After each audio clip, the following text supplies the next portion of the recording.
Maligayang panunood po Karekap. Ang ating tatalakayin ngayon ay tungkol sa isang war action movie na may pamagat na Stalingrad. Kaya sit back, relax, at simulan na natin.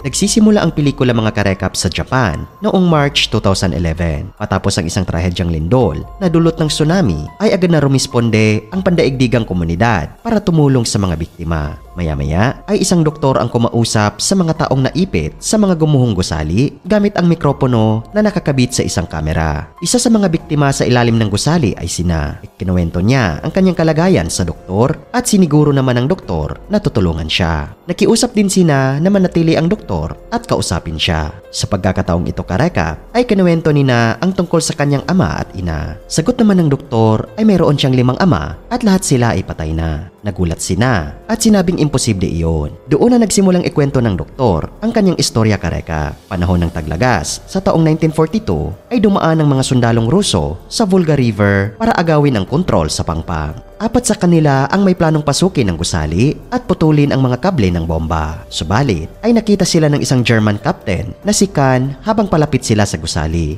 Nagtagumpay ang 4 na sundalong Ruso na pabagsakin ng ilang sundalong Aliman. Kumanti naman ng putok ang mga Aliman at nagsimula ang matinding barilan.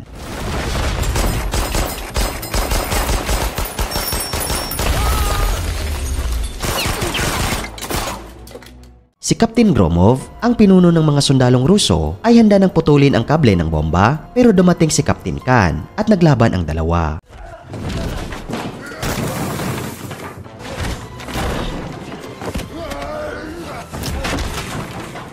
Natalo ni Khan si Gromov at pinasabog niya ang bomba na naging sanhi ng pagkasunog at pagkamatay ng mga sundalong Ruso.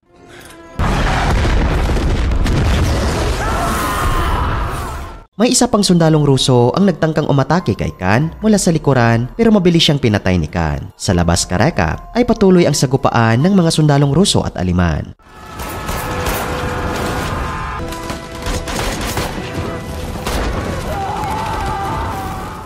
Pinagbabaril pa ng mga eroplano ng Aliman ang mga sundalong Ruso na nasa ilog.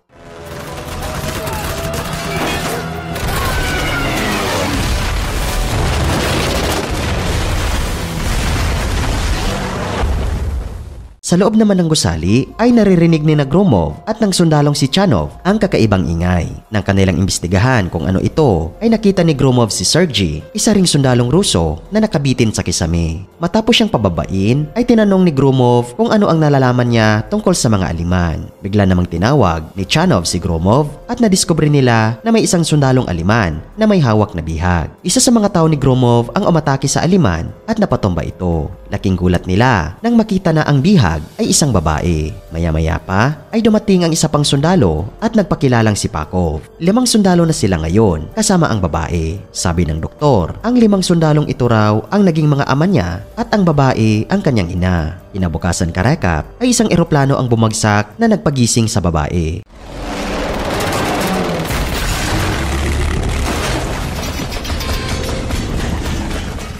Nakita niya si Gromov na may kausap sa radyo. Sinabihan siya ni Gromov na umalis na dahil mapapahamak siya pero ang sagot ng babae ay hindi siya mamamatay. Hiningin niya ang bote ni Gromov at umalis. Lumapit din siya sa iba pang mga sundalo at humingi rin ng bote. Kapalit nito ay tinanong siya ng mga sundalo kung ano ang pangalan niya. Sabi ng babae ay Katya ang kanyang pangalan. Samantala, sa kampo ng mga Aliman ay tinanong ng Colonel si Khan kung bakit niya pinayagang makapasok ang mga Ruso sa gusali. Sinabi niya na kailangang bawiin agad ang gusali. Sa kabila nito ay may isang babaeng pumasok sa gusali ng mga Ruso kasama ang kanyang anak. Sinuri nila ang gamit ng babae upang tiyaking hindi ito espiya. Pero buhangin at lupa lang ang laman ng dala nito. Ipinaliwanag niya na ginagamit nila iyon para gumawa ng lugaw at nakiusap na palayain siya. Sa panig naman ni Khan Karekap ay bumisita siya sa lugar kung saan naninirahan ang mga sibilyan. Doon niya nakita si Masha, isang babae na kamukha ng kanyang yumaong asawa. Pinakita pa niya ang litrato nito kay Masha. Kahit hindi sila nagkakaintindihan ng wika, ay tila may connection sila sa isa't isa. Sa gusali naman ng mga Ruso ay sinabi ni Gromov sa kanyang grupo na kailangang hindi mapasok ng mga Aleman ang gusali. Dumating si Chanov at nagulat ng mga pangyayari sa labas. Pinapila ng mga Aleman ang mga sibilyan at tinanong kung sino ang pumasok sa gusali kasama ang bata at kung siya ba ay isang Hudyo. Itinanggi ito ng babae pero pilit pa rin silang dinala kasama ang kanyang anak para sunugin ng buhay.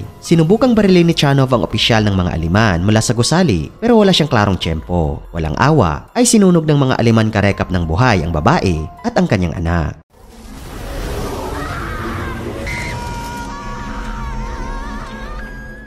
Tahimik lamang na pinapanood ni Gromov ng kanyang mga tauhan at ni Katya ang karumal-dumal na pangyayaring ito mula sa loob ng gusali. Humingi si Katya sa kanila na gumawa ng paraan para mailigtas ang babae. Dahil dito ay nagalit si Gromov at Chanov at binaril nila ang sundalong Aleman na gumamit ng flamethrower.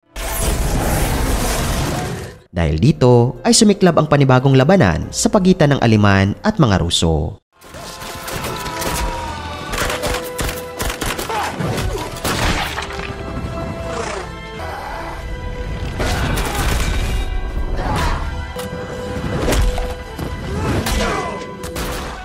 Matapos ang labanan, ay nagtungo si Khan kay Masha at nakita niya ito sa isang sulok, hawak ang kutsilyo bilang proteksyon. Kinuha ni Khan ang kutsilyo sa kanya at itinayo ito. Pagkatapos, ay pinunit niya ang damit ni Masha. Samantala, ay ginagamot ni Katya ang sugat ni Nikiforov. Ikinuwento niya na dati silang nanonood ng concert ng kanyang ina bago magsimula ang gyera. Habang nagkukwento si Katya, ay dumating si Chanov at sinabing hinahanap siya ni Gromov. Bago umalis, ay tinanong ni Katya si Nikiforov kung pwede ba siyang kantahan balang araw. Nagulat si Chanov at tinanong kung bakit si Nikiforov ang gustong pakantahin. Kaya, ipinakita ni Katya ang isang lumang poster kung saan makikitang singer pala si Nikiforov noon. Sa ibang eksena karekap, ay inutusan ni Gromov si Nikiforov at ilang sundalo na pigilan ang mga Aleman na nagsusuray sa site para mangalap ng bala. Muling nagkwento ang doktor at ikinuwento ang nakaraan ni Nikiforov na isa siyang sikat na mga awit sa kanilang lugar. Nang sumiklab ang digmaan, ay siya mismo ang voluntaryong sumali sa hukbo. Makikita natin sa eksenang ito karekap kung paano niya epektibong pinabagsak ang mga kalaban. Hindi kalaunan, ay tinanong ni Chanov si Katya kung gusto nitong matutong bumaril. Biniro niya ito kung paano raw siya nabuhay kasama ang mga Aleman. Pagkatapos, ay umalis siya. Nasaktan si Katya, kaya habang umiiyak, ay tinanong niya ang grupo. Gusto ba nila talagang malaman kung ano ang nangyari sa babae? Pero walang sinuman ang sumagot. Maya-maya ay nilapitan siya ni Polyakov at kinumusta.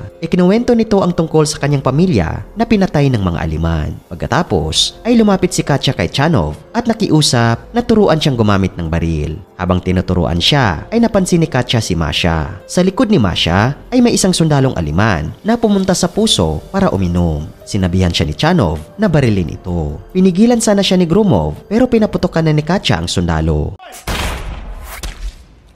Galit na galit si Gromov at pinagalitan silang dalawa. Pero ipinaliwanag ni Chanov na Aleman ang sundalo at dagdag pa niya ay pinatay ng mga Aleman ang kanyang pamilya. Bunga ng pangyayaring ito karekap ay nagsimulang lumaban muli ang mga Aleman.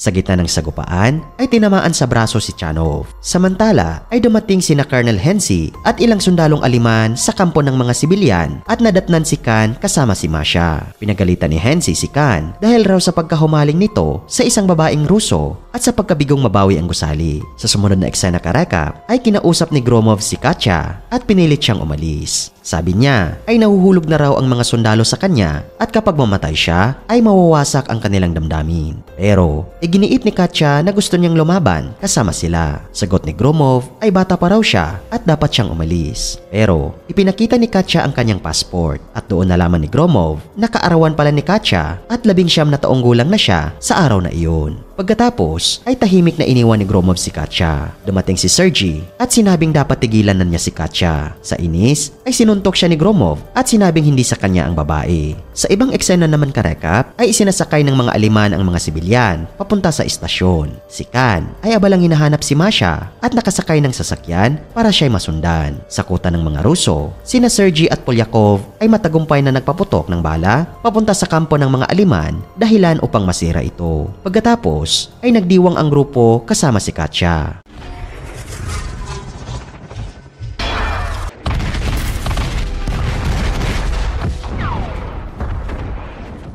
Muling nagsalaysay ang doktor at sinabi ang nakaraan ni Sergey na siya na lang ang natirang buhay sa kanyang unit habang ipinagtanggol nila ang kanilang bayan. Sa kabilang banda karekap ay dinala ni Khan si Masha sa kampo ni Colonel Hensi. Pinagalitan muli siya ni Hensi pero nangakong babawiin niya ang gusali mula sa mga Ruso. Bilang kapalit ay humiling siya na huwag galawin si Masha. Pumayag si Hensi pero kung pumalpak siya sa misyon ay papatayin daw niya si Masha. Sa kampo naman ng mga Aliman ay iniutos ni Khan sa kanyang mga tauhan na ayusin ang kanyon at nagsimulang maghanda para sa pagsalakay sa gusali. Sa panig naman ng mga Ruso ay pinagmasdan ni Gromov ang kilos ng mga Aliman at inihanda ang kanilang plano. Sina Sergey at Polyakov ay dinala si Katya sa itaas habang sina Chanov at Nikiforov ay nagpanggap na mga patay. Nang dumating ang mga Aliman sa gusali ay inakala nilang patay na ang mga sundalo. Sinamantala ito ng mga Ruso at biglang umatake. Si Chanov ay gumamit ng machine gun at pinagbabaril ang mga kalaban sa labas.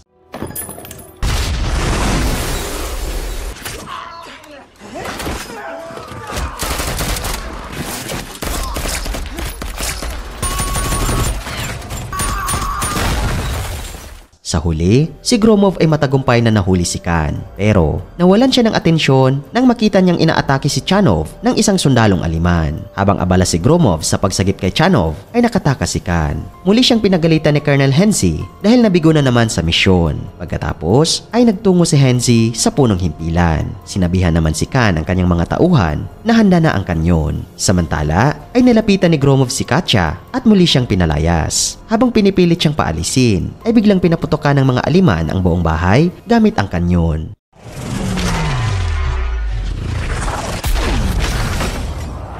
Muling nagsalaysay ang Dr. Karekap at ikinuwento ang nakaraan ni Captain Gromov na wala siyang pamilya at isang taong isinilang para sa gyera. Ang tanging babaeng minahal at pinangangalagaan niya sa buhay ay si Katya. Lumuhod siya at nakiusap kay Katya na umalis pero muling tumanggi si Katya. Dito na sila nagbahagi Karekap ng isang halik. Sa kabilang banda naman ay unti-unti ring nahuhulog si Masha kay Khan. Habang mas matagal silang magkasama ay napapalapit sila sa isa't isa. Kalabing siyam na kaarawan ni Katya kaya naghandog ang grupo ng munting selebrasyon para sa kanya. Kinantahan naman siya ni Nikiforov ng isang masayang awitin. Pagkatapos ng kasiyahan ay pinaghanda siya ng mainit na paliguan na isang regalo para sa kanyang espesyal na araw. Pagkatapos ay dinala siya ni Sergey sa dating lookout spot nito. Doon ay sinabi ni Sergey kay Katya na mahal niya ito. Ngumiti lang si Katya bilang tugon. Samantala ay sinubukan ni Khan na dalhin sa ligtas na lugar si Masha at tahimik itong sumusunod sa kanya. Habang pinagmamasdan sila mula sa malayo ay binaril ni Chanov si Masha sa ulo gamit ang sniper na baril.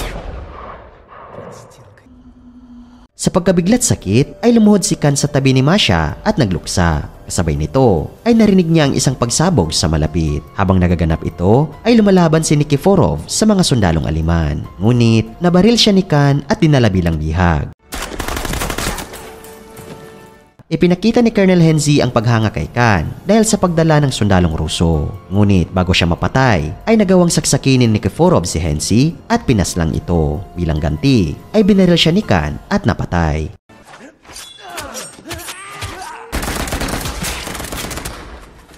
Pagkatapos ay muling naghanda ang mga Aliman para atakihin ang gusali. Nais naman na bumalik ni Sergey sa gusali para lumaban. Nakiusap si Katya na sumama pero tinanggihan siya ni Sergey at sinabing mahal niya ang babae. Sumagot si Katya na mahal din niya ito. Hindi nagtagal ay dumating ang tangke ng mga Aliman at pinaputokan ang gusali ng sunod-sunod.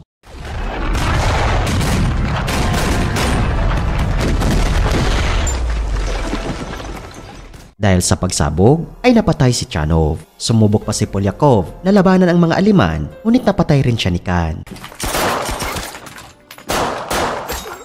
Habang sinusubukan ni Gromov na makatawag sa headquarters, ay dumating si Khan para patayin siya. Nagbarilan ang dalawa hanggang sa kapwa sila bumagsak.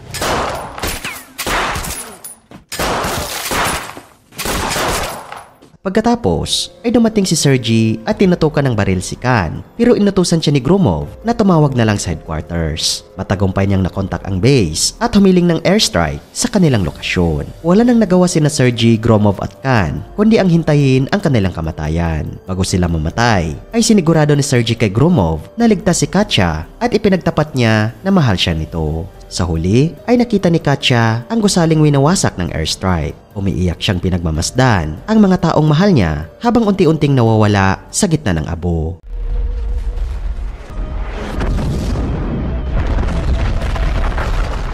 Pagkatapos ay ibinunyag ng doktor na ipinangalan siya sa kanyang ama na si Sergey, pero paulit-ulit na sinasabi ng kanyang ina na may 5 siyang ama. Balik sa kasalukuyan karekap ay nailigtas na sina at ang iba pang mga biktima ng lindol at hinahanap niya si Dr. Sergey. Sa wakas ay natagpuan niya ito at nagkaroon sila ng tahimik ngunit makahulugang sandali. Pagkatapos ay nagpapasalamat si Dr. Sergey sa kanyang 5 ama dahil sa kanilang sakripisyo ay ligtas silang namumuhay ngayon. At dito nagtatapos ang pelikula mga karekap. Kung nagustuhan nyo karekap ang movie recap natin ngayon, ay inanyayahan kita na mag-subscribe at pakipindot na din ang notification bell para palagi kang updated sa mga susunod naming videos. Maraming salamat sa panonood. Cheers!